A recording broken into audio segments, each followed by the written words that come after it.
Mark's gospel has an odd ending, and scripture scholars say it was added a little bit later on because he originally ended his gospel just with the empty tomb. But that ending is a little tough to preach on, picking up serpents and drinking poison. So we're going to avoid that today. I like to refer to today our feast as Ascension Thursday, Sunday. And the scriptures tell us that 40 days after Easter, Jesus ascended into heaven. And of course, that would have been Thursday just past. But in the United States, most of the dioceses, not all, transferred the holy day from Thursday to Sunday. Now, if you lived in New York or Boston or Philly or I think Honolulu, you'd have to go to Mass this past Thursday. It was a holy day. So you're lucky you get a 2-for-1 feast, yeah. The reason I bring that up because that number 40 is really important, those 40 days. In the Bible, numbers have great significance. They're very symbolic. And 40 is one of the most symbolic of all the numbers. Of course, we see right from the beginning, the Israelites wander in the desert 40 years until they could reach the promised land. What was happening during those 40 years is they were being shaped and formed by God to be his people. And so in a sense, when they enter the promised land, though it is a geographical space, it's actually more of a spiritual space. What did it mean to be the children of the God of Israel? We also see Jesus 40 days in the desert being tempted, preparing for his ministry. And we have these 40 days of the period between the resurrection and the ascension.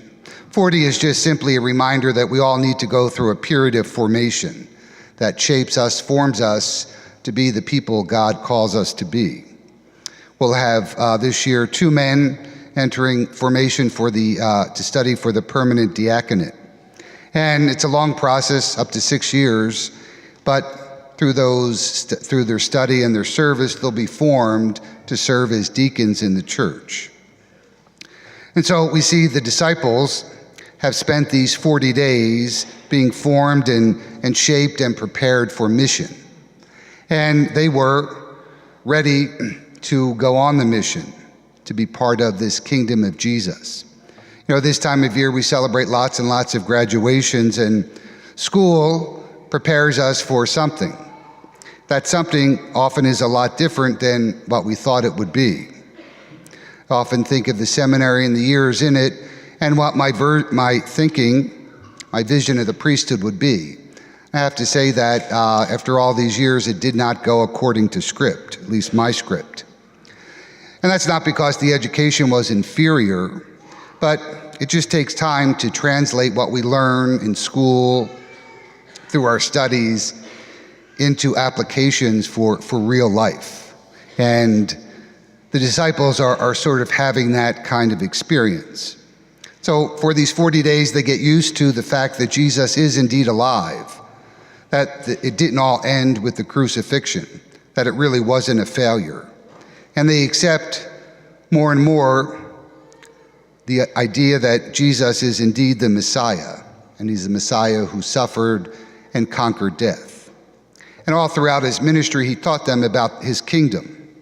Now they were just ready for the kingdom, ready to take their position in leadership in the kingdom. And that's why they ask this kind of strange question as Jesus is about to ascend for the final time to the Father. Are you going to restore the kingdom to Israel? The prophets of Israel foretold that when the Messiah would come, Israel would take its rightful place as the head of all nations, leading all people to worship the one God. So, in the disciples' mind, Jesus had come, and they were ready for that kingdom. But Jesus puts them off a bit. He says, well, that will happen, but it will happen according to the timetable established by the Father. Only he has the authority to determine that. And so he tells them, your job now is to go and announce the Messiah and to make disciples. But what about that kingdom? What about that final coming in glory of Jesus? What about the establishment of God's rule on earth permanently? I have to admit, I like to read about the end time scenarios, whether or not the events in the world today are aligning themselves for the coming of Jesus and the apocalypse will happen. Kind of excites my curiosity. But when I do, I always remember the words of Jesus in the gospel. It's only the Father who knows the exact time or hour. And if you get caught up in some of that thinking, some of the study of the end times, it's fine.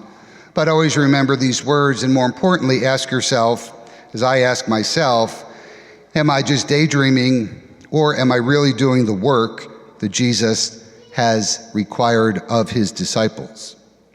So Jesus in the passage, both from Acts and from Mark, gives us our marching orders. Go into all the earth, tell the good news. And the good news is this, that Jesus is Lord, and we will all be subject to life in his kingdom one day. In the ancient world, when a new emperor was crowned, particularly in Rome, the Romans would send emissaries to all the Roman provinces to announce the name of the new emperor and to let everyone know that they were now under his authority. Well, in a sense, that Jesus is asking the disciples as well as us to do the same in every age. To remind people that Jesus is not a king who will be, but a king who is now. And his rule has begun, and he will have ultimate authority over all people and all nations. And so, this is the great commission that Jesus gives his disciples. But what do? We're told they just stand there looking up at the sky. And the angels come and admonish them, why are you standing here looking up at the sky? Get to work, go make disciples, and as you do so, you will manifest the kingdom. And that's what it's all about, making the kingdom have an impact on the world in which we live in big ways and in small ways. You know, there are signs of God's kingdom all around, particularly as his disciples try to carry the message.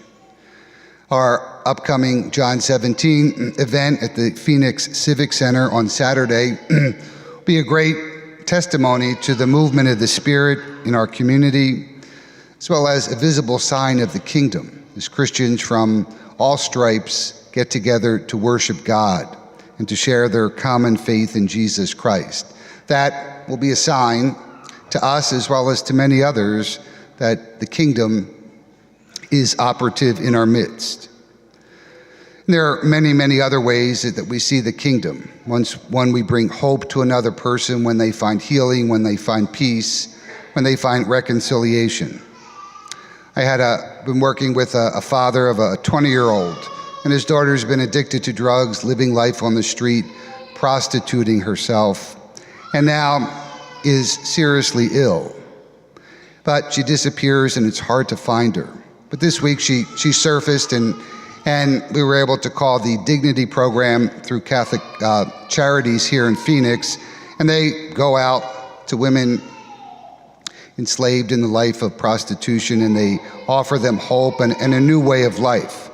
And that's just one way in which we bring the kingdom to bear on our lives.